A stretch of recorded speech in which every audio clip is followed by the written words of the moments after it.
다른 사람이 이랬다고 생각을 해보세요. 바로 들어가지. 뉴스만 나도 들어간다고. 만약에 작은 정당 개혁신당에서 이랬다. 벌써 수사됐어. 속상하네. 여러분 안녕하십니까. 개혁신당 최고위원 전성윤입니다. 제가 최고위원이 얼마 남지 않았지만 그럼에도 불구하고 제가 열심히 정치먹방 활동 계속 하도록 하겠습니다. 여러분 먼저 사랑해 주셔서 너무 감사하고, 오늘은 여기가 어디냐? 강남의 법무법인 우리. 왜 우리라고 하셨습니까? 라고 하기 전에 소개부터 하도록 하겠습니다. 이준석 대통령 선거 캠프에서 공명선거본부장으로서 해주신 김정철 변호사님 모셨습니다.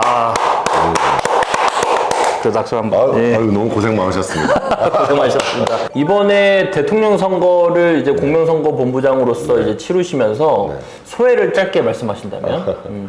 작은 정당이긴 하지만 우리 정당이 대선을 치를 수 있을 정도의 능력을 갖춘 맨파워들이 있다라는 거를 느꼈고, 또 개혁신당 당원분들이 정말 열렬히 지지를 해주시고, 또 당직자분들도 굉장히 1인 막 3역, 4역을 해가시면서 3역은 기본이죠. 3역이 기본이니까요. 그래서 우리 정말 우리 최고뿐만 아니라 다른 모든 분들이 그렇게 열심히 노력하는 걸 보면서 정당의 미래가 굉장히 밝다. 그리고 이번에 사실은 저는 그 득표율보다 확실한 제3정당은 우리 개혁신당밖에 없지 않습니까? 그렇죠. 그런 자리매김을 국민들한테 확실하게 인식시키는 데에 큰 역할을 했다라고 보여집니다. 네. 김민석 총리 지명자 인사청문회가 이제 곧 이제 끝나가지고 아마 채택은 안 될 걸로 예상이 되고, 어쨌든 지금 김민석 후보자가 여러 가지 변명을 한 내용 중에 자금이 안 맞는 거는 출처를 지금 정확히 밝히지 못했고,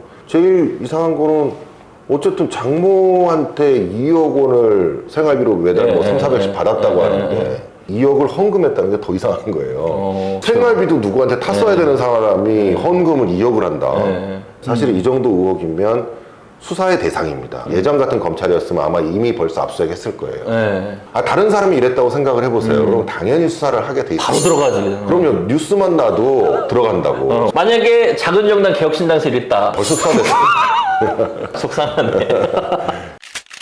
제가 사실 이 자리에 오고 싶었던 가장 큰 이유는 이 검찰에 대한 변호사님의 생각. 이 현 정부와 여당의 검찰 개혁에 대해서 한번 조금 설명해 주신다면. 현 정부는 그 전에 이제 이미 수사와 기소를 분리시키겠다라는 목적 하에서 이미 검사의 수사권을 상당 부분 뺏은 상태거든요. 근데 이번에 이제 완전히 뺏어서 검찰청을 폐지하고 공소청을 만들어서 만들어서 기소만 하게 만들겠다. 중대범죄수사청을 만들어서 별도로 또 만들어서 수사청을 별도로 만들어서 여기서 이제 경찰을 통해서 중대범죄를 수사하도록 만들겠다. 지금 이게 여기에 구상입니다. 근데 이제 이거 언뜻 보면은 국민들한테 되게 좋을 것 같다 이런 생각이 들잖아요. 하죠. 근데 그게 아니라는 거예요. 이게 지금 이미 수사와 기소는 대부분 분리가 돼 있어요. 국민들이 착각하시는 게 이미 일반 우리가 음주운전이나 단순 절도 사건이나 이런 사건들은 다 경찰이 조사를 해서 올리면 검사는 그대로 기소합니다. 수사가 좀 미진하면 보완 수사 요구를 내려요. 그러니까 검사는 거의 손을 안 대요. 근데 이제 어떤 사건을 검사가 수사하고 기소하냐면 굉장히 난이도가 높은 사건들이 있습니다. 주가 조작이라든지 정치인 범죄 같은 거, 이런 것들은 경찰의 수사력보다는 여기가 지금 훨씬 뛰어난 상태이고, 이런 사건은 수사를 한 사람만 그 공소장을 쓸 수가 있어요. 생각을 해보세요. 지금 만약에 지금 특검 이렇게 하는데 검사 40명씩 써가지고 수사를 하잖아요. 그러면 기록이 몇만 페이지가 되냐면 수십만 페이지가 돼요. 그럼 기록이 저기서부터 여기까지 끝까지 온다고. 그러면 그 기록을 검사가 송치 받아가지고 기록을 보고 기소한다고? 말이 안 되는 거예요. 말이 안 되지. 그럼 결국 수사와 기소를 분리하려고 하는 이유는 뭐냐면 권력자들, 힘센 애들, 주가 조작범들 이런 애들한테 좋은 거예요. 그러면 검사가 기소하기가 어려워져. 왜냐면은 그 만 페이지를 다 읽어야 되고. 다 읽어요. 직접 조사를 안 해봤기 때문에 몰라요. 그렇죠. 그리고 특히 주가 조작 관련된 거는 엄청 어려워요, 사건이. 그렇죠. 금감원 직원이랑 다 같이 와서 조사를 해야 그나마 이게 돌아가는 판을 알지. 그렇죠. 기소하는 검사가 이해를 해야 기소를 하지. 그렇죠. 그리고 법정에 가서 검사가 저쪽 변호사하고 싸워야 되는데 뭘 알아야 싸우지. 결국은 이렇게 되면 누가 좋냐면 국회의원들, 지금 이런 권력자들. 권력자들이 제일 통제하기 쉬운 게 경찰이에요. 해관부 소관이어가지고 경찰들 다 승진하려고 다 목매고 있다고. 그래서 이 경찰들은 정치인 수사를 잘 못해요. 못할 수밖에 없네요. 못할 수밖에 없어요. 피감 대상이니까. 피감 대상인데요. 날아간다. 근데 검사는 날아가도 변호사하면 되거든. 그래서 검사들이 지금까지는 자존감이 있었고 본인들이 그래도 수사해서 그리고 나름 상권 분립이니까. 분리부고 그래서 나름대로 기소를 하고 수사를 잘 해왔던 거예요. 제가 이제 항상 얘기하는 게 검찰을 나는 손오공으로 항상 비유하는데 특급 요괴는 사오정하고 저팔계는 못 잡는다니까. 그럼 손오공이 있어야지만이 저 요괴를 잡는데 그렇죠. 손오공을 지금 없애겠다는 거니까 그러면 이제 결국은 특급 요괴들은 자유로운 세상이 되는 거예요. 그러니까 그게 뭐냐면 일반 국민들만 수사를 받고 이제 그렇게 되는 문제가 발생을 한다는 거니까 결국은 검찰을 통제하는 게 중요하거든요. 검찰이 권력을 남용하지 못하고 인권을 침해하지 못하도록 하고 수사는 잘할 수 있도록 만들어줘야 되는데 그런 방향이 아니고 아예 지금 없애는 방향이니까 검찰이 잘못한 것도 많이 있어요. 그리고 검찰이 뭐 김건희 수사 같은 경우에도 제대로 안 했잖아요. 안 했죠. 도이치모터스 같은 거. 이거 이때 이게 정치 검찰이 돼버린 거야. 검찰이 잘못했지만 방법적으로 이 수사 기능을 완전히 제해버리는 것은 오히려 검찰을 압박하는 것이 아니고 국회의원들이 권력자들이 좋아지는 것이다. 권력들하고 이제 각종의 주가 조작범들은 이제 살판 나는 거고 또 이제 심각한 게 피해자들, 약자들한테 지금 굉장히 문제가 생길 것 같아요. 뭐 어떤 피해를 입은 사람이 이 사람을 처벌해달라고 경찰에 고소를 해서 간단한 사건 같은 건 빨리 수사가 돼서 올라갈 텐데 만약에 금융범죄 같은 거 대형 사건이라든지 대형 금융 피해가 발생했다든지 그러면 중대범죄청에서 수사를 한다고 해도 공소청에서 그걸 봐가지고 기록을 또 한참 읽어야 되잖아요. 그럼 기소가 안 되고 있을 거 아니에요. 그러면 또 얘가 이해가 안 되니까 또 밑에다가 또 보완 수사해달라고 하고 뭐 이렇게 왔다 갔다 핑퐁이 많이 될 거야 아마. 왜냐면 검사도 시간을 벌어야 되니까. 그럼 핑퐁을 계속 치다 보면은 피해자들은 이제 발만 동동 구르는 거죠.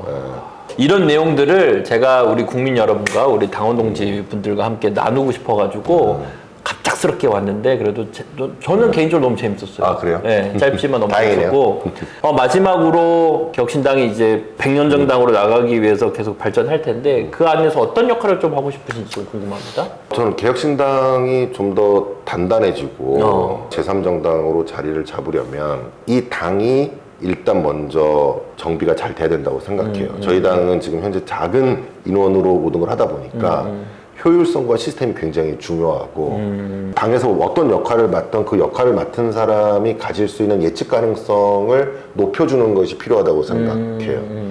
그래서 그 역할을 하는데 좀 기여를 하고 싶고 개혁신당의 당원들이 이제 점점 계속 늘어나고 있지 않습니까? 많은 국민들이 개혁신당이 굉장히 실력이 있는데 개혁신당이 굉장히 능력 있고 수권 정당이 될 수도 있는 정도의 유능한 사람들이 많이 있다. 그런 인식을 갖도록 하는 게 저는 중요하다고 생각을 하고 저희 이준석, 천하람, 이주영 이렇게 좋은 의원분들이 계시고 그런 좋은 분들과 중립적 가치를 계속 목소리를 낼 수 있도록 당이 커야지만이 저희의 목소리가 커질 수 있는 거다. 저는 그거를 항상 신념으로 생각을 하기 때문에 당이 성장할 수 있는데 최대한 밑거름을 해보도록 하겠습니다.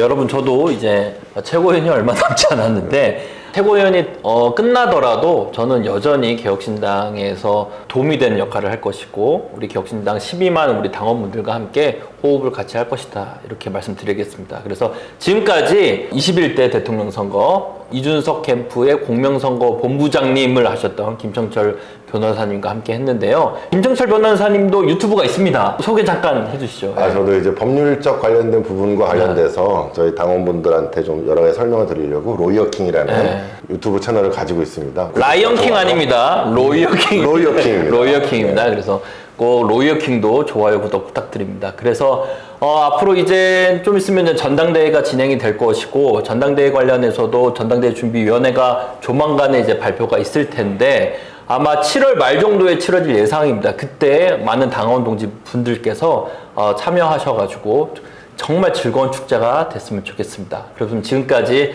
전성준 최고였고요. 김청철 우리 전 공명선대 본부장님, 현 변호사님께서 함께 해주셨습니다. 감사합니다. 감사합니다.